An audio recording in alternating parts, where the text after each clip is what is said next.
Bueno, los patitos, vamos a tratar de Venezuela.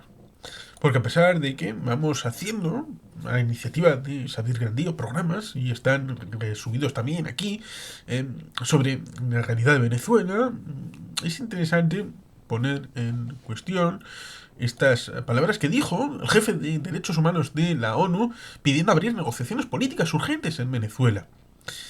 El Consejo de la ONU, el alto comisionado de la ONU de Derechos Humanos, Volker Turk, y el propio Consejo de Derechos Humanos de la ONU, están un poco desprestigiados respecto de, no solamente la actividad respecto de Venezuela, sino también en general. Cierto es que Tocorón, Tucuyito, la tumba, el helicoide, son elementos que, como Xavier Gandío dice habitualmente, de que hay presos políticos, de que hay torturados, hay asesinados, como Edwin Santos, y no solo, pero también Edwin Santos. Gente liquidada extrajudicialmente. El tema de los colectivos, la realidad de un esquema en donde la parte fundamental es ir a la raíz, a la base de todo. Y es la dificultad, ciertamente, de establecer esas negociaciones. ¿Por qué?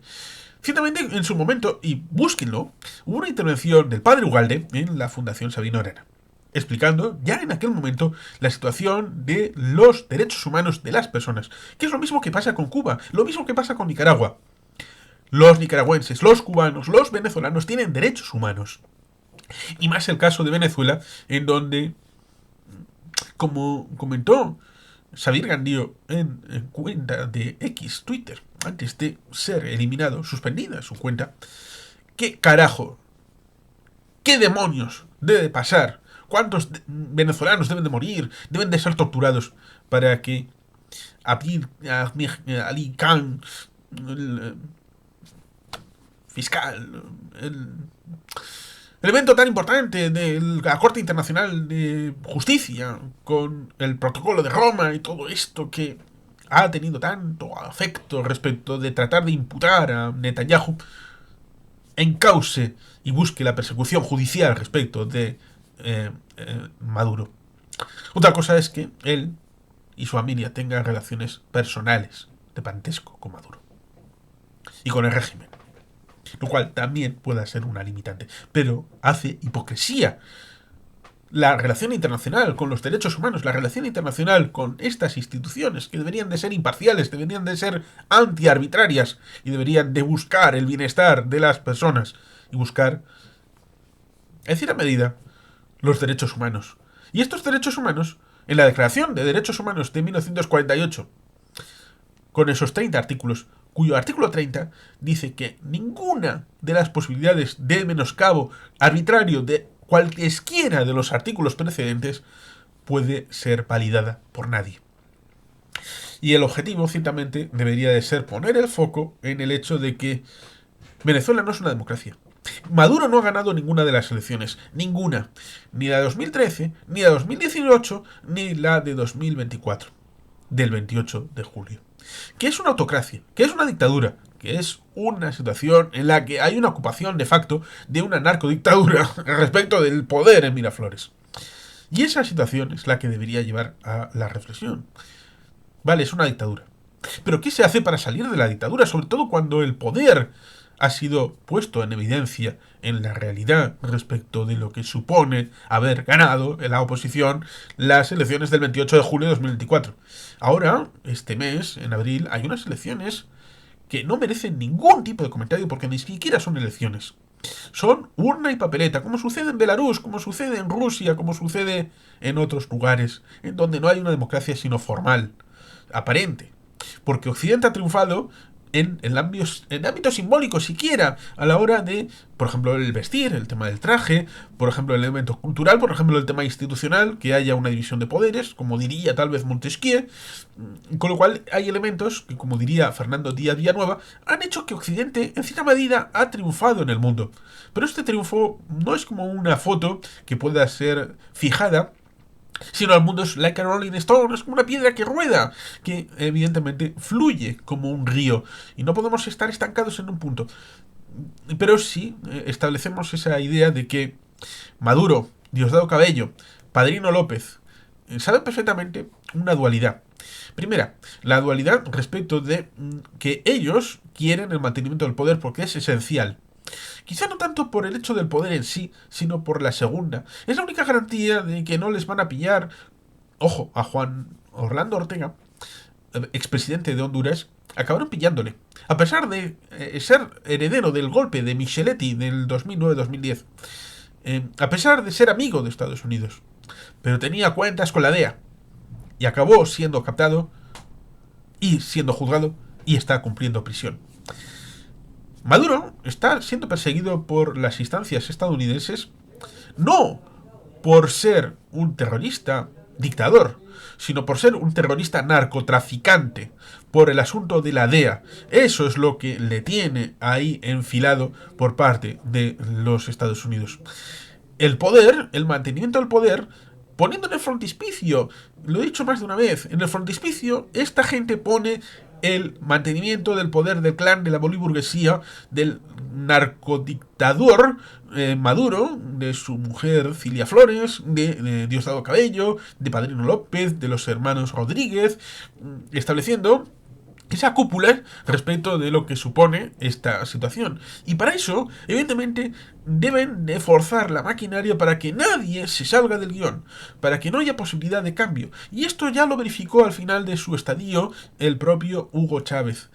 Hugo Chávez daba esas displicencias respecto de ese discurso conocido en el elemento de investidura de la Asamblea Nacional, que todos los 3 de enero hay una investidura, todos los años, a la reinstauración de la dirigencia de la Asamblea Nacional, y en un momento dado pues hubo esa situación en la que María Corina Machado era miembro de la Asamblea Nacional de Venezuela, y hubo ese diálogo en el que el padre, el patriarca, Hugo Chávez, sabía perfectamente que la oposición en aquel momento no podía dar el contendiente suficiente para poder dar el sorpaso, para ir contra el muro era el chavismo, y que la pelota contra el muro supusiera que la ola pasara por encima y que cayera al otro campo, es decir, el campo de lo que supuso Violeta Chamorro, que era parte de la revolución sandinista, y se separaron para que en 1990 era candidata en oposición a Daniel Ortega y además se acabó ganando.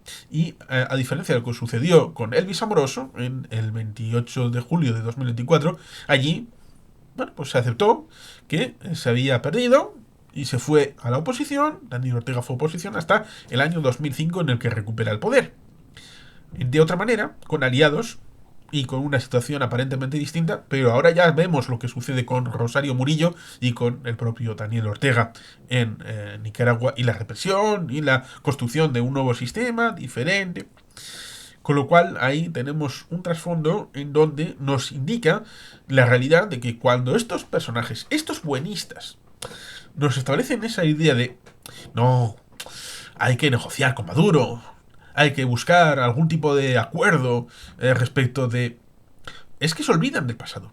Lo mismo que Donald Trump se olvidó respecto de Minsk 1 y 2, que a veces los putinejos lo recuerdan respecto de las de situaciones de no cumplimiento por parte de Ucrania. Pero es que los prorrusos, los hombrecillos verdes, la propia Rusia tenía estipulado una serie de elementos respecto del alto el fuego, que por eso hay Minsk 1 y luego hubo que hacer un Minsk 2.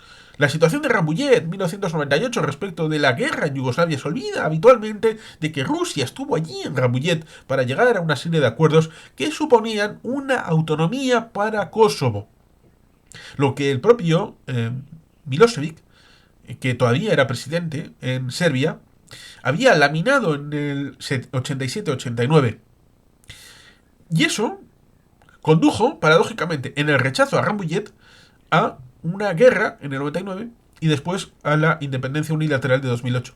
Cosa que los propios serbios podían haber eliminado del horizonte habiendo asumido un esquema de entendimiento dentro del propio país por parte de esa realidad, con ese acuerdo que en principio estaba Rusia negociando allí en Rambouillet antes de el inicio de la limpieza étnica que propicia la entrada de la OTAN en el conflicto del 99. Esto lo digo porque los principios son básicos. Si estamos en una situación de democracia liberal en donde creemos en los valores, en los derechos humanos, que también los venezolanos lo tienen, Entonces podremos decir que mucho más allá de un inexistente genocidio palestino, tenemos un existente genocidio venezolano. ¿Por qué? Pues porque no solamente el genocidio implica el asesinato, sino también el desplazamiento forzado de población. Y forzó Maduro y el régimen, la narcodictadura, el desplazamiento de un tercio de la población fuera, como diría Washington Abdallah. ¿Qué se creen? ¿Que esos 8 o 9 millones de venezolanos se fueron por turismo? No, evidentemente. Así pues, tenemos ahí un genocidio latente, que alguien lo investigará, alguien lo expondrá, alguien lo denunciará como tal, como genocidio contra el pueblo venezolano por parte de las autoridades. Y ahí tenemos ciertamente un vector interesante de judicialización y de memoria histórica para el futuro. Pero el pueblo venezolano está sufriendo ahora. El tema de Trump es que es poco confiable. Poco confiable porque, por un lado, da por hecho de que la continuidad del régimen, bueno, pues se da por hecha porque se puede sostener por la propia represión. Por el hecho de que, a pesar de toda la vicisitud que se vivió desde el 28 de julio hasta el momento de la juramentación en aquel madruganazo de Maduro en una sala anexa, no en la principal de la Asamblea Nacional, con la situación que se vivió respecto de las elecciones y el historial respecto de 2015, de la Asamblea Nacional, la disolución de la unicidad en favor de dos entidades separadas, la Asamblea Constituyente, todo lo que ha vivido el pueblo venezolano respecto de la asunción de la continuidad respecto de una dictadura, respecto de lo que he dicho alguna vez, respecto de estas elecciones de abril, de la situación de los entes locales, municipales, de las gobernaciones, con también el Consejo Legislativo, que es una separación que no depende del gobernador del Consejo Legislativo, pudiendo haber una mayoría de un determinado signo en el Consejo Legislativo y el gobernador ser de otro completamente distinto, con lo cual en principio habría una cohabitación y en principio no habría la posibilidad de luchar el uno contra el otro, a pesar de que puedan hacerse una limitación de poderes, tal vez.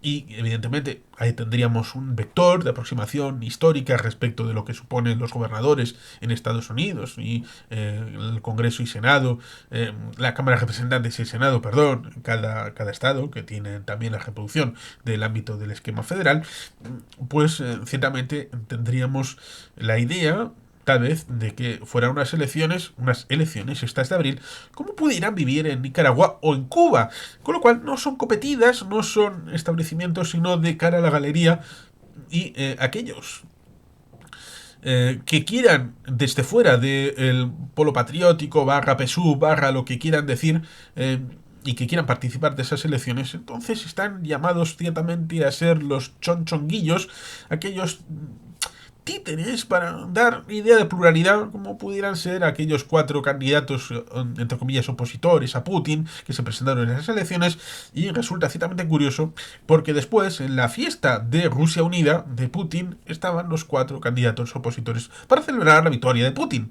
lo cual ciertamente es alucinante. Y da la medida del hecho de que todo estaba concertado y que no había ninguna posibilidad de hacer algo distinto del resultado que salió. Porque, en principio, cuando uno va en unas elecciones, no solamente es las elecciones el hecho de votar, sino también todo lo que va asociado al sistema de posibilidades de tener una votación, una elección entre posibilidades distintas, proyectos distintos, en una realidad en donde se puede hacer de manera transparente, propaganda, campaña, convencer a la gente con discursos, con propuestas, cosa que evidentemente debe dar la idea de la posibilidad de que pueda ganar uno, pero también pueda ganar otros, y la toma de poder pueda ser indistinta, y si gana alguien diferente de quien detenta el poder en ese momento, la transición sea ordenada y quien está ahora en el gobierno pueda ser oposición y el quien está en oposición pueda ser gobierno, y sin ningún tipo de traumas.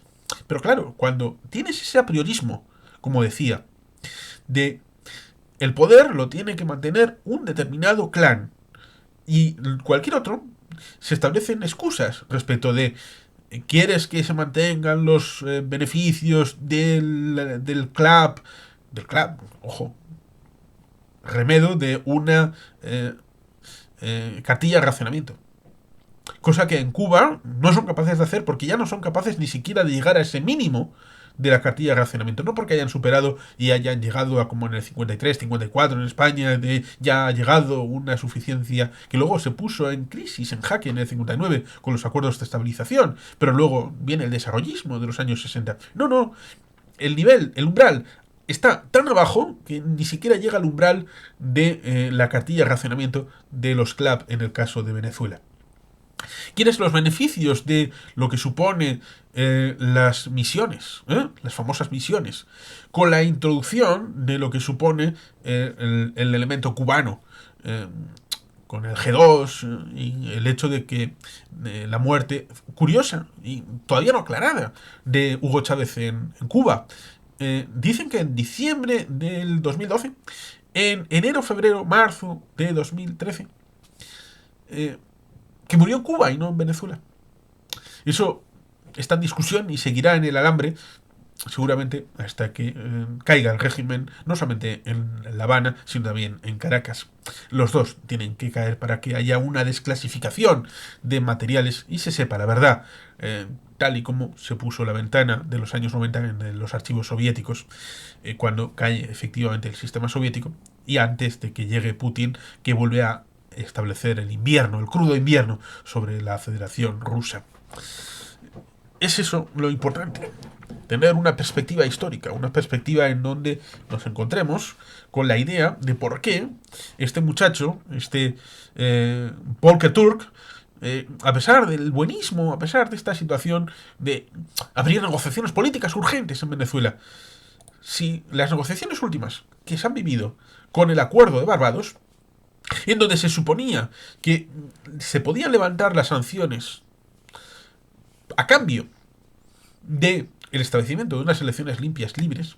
Claro, el problema era que si se establecían unas elecciones limpias y libres, el propio régimen sabía perfectamente que era posible que ganara alguien que no fuera Maduro. Y por eso pusieron palos en las ruedas, cosa que habían hecho ya en el pasado. Esto ya es una tradición histórica respecto de la situación del madurismo y antiestavismo. La situación respecto de un momento en el que hubo una resolución para hacer un revocatorio, cosa que el propio Chávez estableció en las propuestas de democracia participativa que se hizo en 2004. Y en aquel momento, porque luego se ha estirado el chicle respecto de el centro Carter garantizó que el sistema democrático de Venezuela era perfecto y pulcro. Perfecto y pulcro respecto de las elecciones que supusieron el revocatorio de 2004. Ese fue el informe. Y ahora, en 2024, 20 años después, estableció el Centro Carter que la elección había sido vencida por la oposición de Edmundo y de María Corina. Ese era el resultado. Y luego ya empezaron a decir, no, el viejo chochea. Lamentablemente, después de pasar los 100 años, Carter se fue con su creador. Y el centro, pues parece que ha perdido cierto punch a la hora de establecer esta situación, porque claro, no dice exactamente lo que quiere el régimen decir. No quiere establecer que el régimen es bueno, simpático y beatífico, como el gran hermano era el que repartía bondades a pesar de reducir la ración de chocolate de un día a otro. Pero Winston, solícito, era el que cambiaba el periódico del ayer para continuar la idea de que no es que haya descendido la ración de chocolate, es que se ha vuelto a aumentar. Con lo cual la perspectiva debe ser de sonrisa y de alegría para el pueblo venezolano. Los acuerdos de Barbados fueron rotos por el régimen.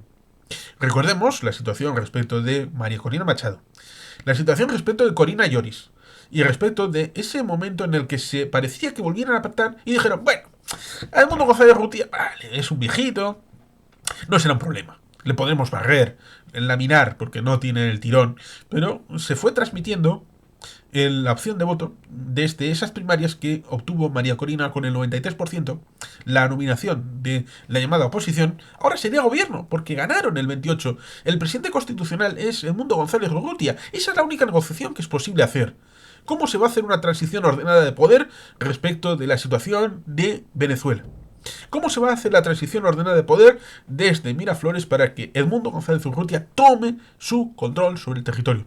¿Cómo se va a establecer un ordenamiento para que la buena gente más allá del cogollo que he dicho respecto de Maduro, de los hermanos Rodríguez, de Padrino López, de Diosdado Cabello, de Cilia Flores, de todo el cogollo este que está chupando desde la narcodictadura, ocupando en las instancias de poder, ¿cómo se va a poder establecer tal vez una ley de amnistía, una ley de punto final, una ley para determinados elementos, como sucedió con el Pacto del Capó, para los suboficiales y los miembros de tropa que actuaron el 23 de febrero del 2000, perdón, de 1981? Estaríamos hablando respecto de lo que sucedió en 2025 ahora mismo, que pudiera establecerse un pacto igual en Venezuela como sucedió en aquel momento con los guardias civiles y miembros del ejército que participaron en esa sonada llamada golpe del 23F en España, pudiera establecerse ese pacto con una ley de amnistía como la que sucedió en 1977 en 2025 para los venezolanos, para que los cargos medios, para que los soldados que sufren, es que los cargos medios y los soldados de las Fuerzas Armadas y de los ministerios y de la administración sufren con el resto de venezolanos las limitaciones que supone el hecho de seguir siendo un país de renta petrolera. Que esa es la dificultad de fondo. Porque Hugo Chávez entra con unos indicadores que son mejores que los que vive Venezuela ahora. Entra para cambiar la situación por industrialización, por sustitución de importaciones, que ya se había visto como fracasada en los años 60 y 70 en el continente, pero vuelve a intentarlo. Y se ha visto como fracasada porque vuelve a ser un país de renta petrolera como lo era en los años 90. Y es, por lo tanto, ese esquema en donde el chavismo, el madurismo, el bolivarianismo ha fracasado. Pero lo que fue una ordenación de poder, incluso con todas las dificultades que pudiera tener la Cuarta República, donde el doctor Rafael Caldera le cedió la banda presidencial a Hugo Chávez, diciendo que iba a hacer una constituyente, que iba a hacer una nueva constitución, firmó sobre esta constitución moribunda, aquella situación de juramentación. Entonces, pareciera que es un golpe generacional, un golpe para siempre, para el destino por siglos de los siglos, amén, de que el pueblo venezolano debe de ser sufriente, una nación doliente respecto de lo que eligieron en el año 98, en diciembre, respecto de lo que se juramentó en enero del 99. 25 años después no pueden elegir nada distinto, no pueden elegir un camino diferente. Eso es lo que coagula la realidad. Y si no entendemos ese principio básico, no se podrá entender, ni siquiera por este alto comisionado de derechos humanos, que cualquier visión respecto de los derechos humanos en Venezuela y para los venezolanos se supedita a la necesidad de cambio que ya fue votado por los venezolanos el 28 de julio. Y eso es la dificultad. La dificultad de la ordenación del territorio respecto de la situación en la que hay unos ocupantes del poder que no quieren dejar el poder, tienen una base suficiente que no hace que les puedan remover del poder, no hay el valor suficiente y la audacia y la capacidad para ahormar algo distinto que pueda siquiera entender que las víctimas que se puedan producir, si hay un valor para hacer un cambio de régimen y que establezca un tipo de desobediencia civil como la que se proponía en el canal de Fonseca la propia noche del 28-29 de julio de 2024, de avanzar hacia Miraflores, de ocupar físicamente el espacio de la presidencia por parte de marchas pacíficas. Las víctimas que se puedan producir, vuelvo a decir, son culpa del régimen. No se puede achacar a María Corina, a Edmundo, si el régimen pone en solfa la legalidad y, digamos, la legalidad respecto de derechos humanos, la doctrina respecto de la Corte Interamericana de Derechos Humanos, la idea de que la CIDH y la OEA establecieron de que Venezuela hacía terrorismo de Estado y muchas de las cosas que se han vivido desde el 2024 y esas elecciones del 28 de julio que podríamos asimilar respecto de lo que sucedió en agosto de 1989 en Varsovia, en Polonia, con aquella victoria, entre comillas, de solidaridad y el establecimiento de un primer ministro, aunque fuera a disgusto por Jaruzelski, el presidente de la Polonia soviética, pero se vio obligado a hacer ese movimiento y por eso, cuando cae el muro de Berlín, el Helmut Kohl, el canciller, de la República Federal Alemana está de visita precisamente en Varsovia, haciendo honor a ese nuevo gobierno, a pesar de que las elecciones democráticas, las primeras, realmente fueron las de 1990, que efectivamente hicieron presidente, aquí sí, presidente, Lech Walesa, el líder histórico de Solidaridad. Así pues, ciertamente, tenemos ese vector en el que debemos de aproximarnos a través de cuál es el apriorismo, cuál es la realidad, cuál es el elemento de transformación y qué es lo que realmente se puede hacer por esos derechos humanos, en el que ciertamente el efecto debe de ser la audacia para sacar lo malo y poner lo bueno, para establecer la realidad en la que se pueda abrir los cauces para que los venezolanos puedan volver a caminar libremente por las grandes avenidas, como diría aquel poeta cantor respecto de la salida de la dictadura de Chile instaurada en 1973 y que, bueno, pues fue Pablo Milanés con aquella canción respecto de se abrirán las avenidas nuevamente del Chile liberado. Aquí hay que volver a abrir las avenidas nuevamente, pero puede que sea con una dificultad, con un dolor, con un sufrimiento extra al que ya han ido viniendo respecto de la situación, pero si no, nos encontraremos con una realidad en la que habrá que esperar a que Maduro se muera en la cama, como se murió Franco en el año 75. Y eso el pueblo de Venezuela no lo amerita. No amerita el hecho de que siga habiendo torturados, siga habiendo encarcelados, siga habiendo ejecuciones extrajudiciales, efectivamente. Pero lo que los buenistas no se quieren enterar es que no es posible pararlo con un régimen que está muy contento con esta situación, que está muy cómodo, que el tiempo va en su favor, salvo que se haga algo definitorio para hacer que Maduro y sus cuates salgan del poder, abandonen el poder por iniciativa propia o a fulgor de los que están por debajo, y hacer posible que una nueva Venezuela, una sexta república, nazca para el beneficio de todos. Y sin más, queridos patitos, es que ricasco, agur verobat, bien.